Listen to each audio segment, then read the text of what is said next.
अस्सलाम वालेकुम जी। आज हम मौजूद हैं कपास के फील्ड के अंदर और आज हमारा ये वीडियो क्लिप रिकॉर्ड करने का मकसद सिर्फ ये है कि अपने काश्तकार भाइयों को जो कपास के अंदर मौजूदा सफ़ेद मक्खी की जो सूरत हाल है उसके बारे में बताया जाए।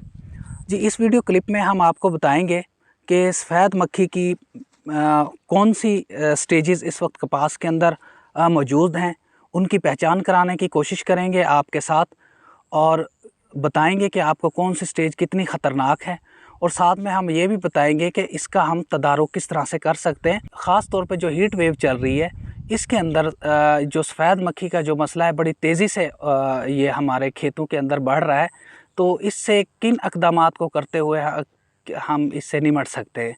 जी आएँ तो हम सबसे पहले सफ़ेद मक्खी की आपको पहचान कराते हैं।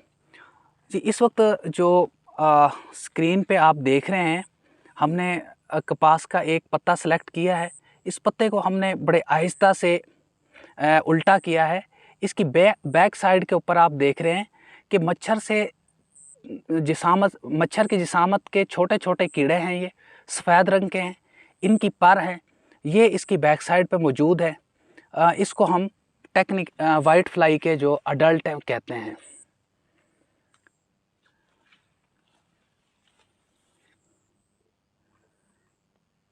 ये देखें, अगर हम पत्ते को बड़े आहिस्ता से पलट के देखें तो ये सफ़ेद रंग के जो आपको मच्छर से नज़र आ रहे हैं, ये वाइट फ्लाई के अडल्ट हैं, ये बालिग हैं सफ़ेद मक्खी के।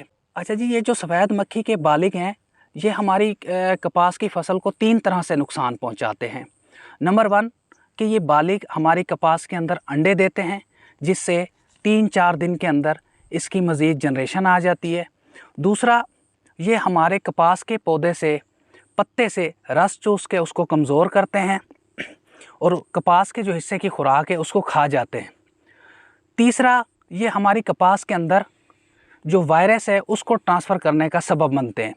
यानी कि ये जो बालिग होते हैं ये वायरस को पत्ते के अंदर इंजेक्ट कर देते हैं, पत्ते के अंदर डाल देते हैं, जिसकी वजह से कपास पे पत्ता मरोड़ वायरस का हमला होता है। वो मुतासरा पत्ते हैं जिनके अंदर सफ़ेद मक्खी ने वायरस को इंजेक्ट किया है।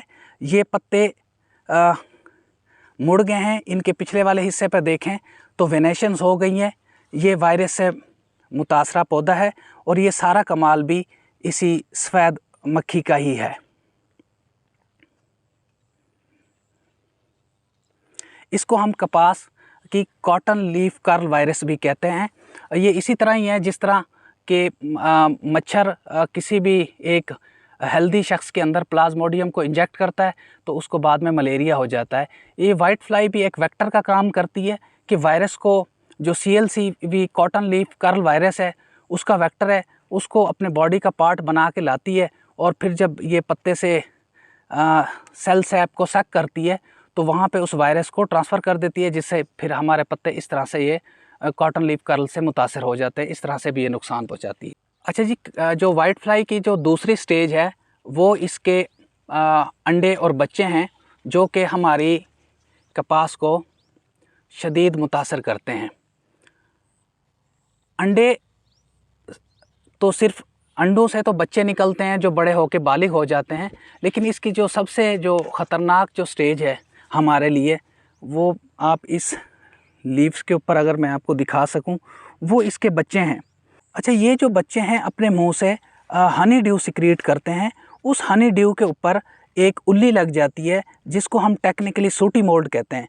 अब इस सूटी मोल्ड की वजह से जो पत्ते की अपर सरफेस है वो सारी की सारी ब्लैक हो जाती है, काली हो जाती है, जिसकी वजह से जो सूरज की रोशनी है पत्ते के अंदर जज्ब नहीं हो पाती। और जब सूरज की रोशनी पत्ते के अंदर जज्ब नहीं हो सकती तो ज़ियाई तालीफ का जो अमल है वो रुक जाता है। जब ज़ियाई तालीफ का अमल रुक जाता है तो हमारे जो पत्ते हैं वो इस तरह से सूखने लग जाते हैं और अल्टीमेटली हमारा जो सारे का सारा पौधा है वो सूख जाता है। तो इसके जो बच्चे हैं वो काफ़ी ख़तरनाक है, यानी कि रस चूस के भी हमें नुकसान पहुंचाते हैं डायरेक्ट।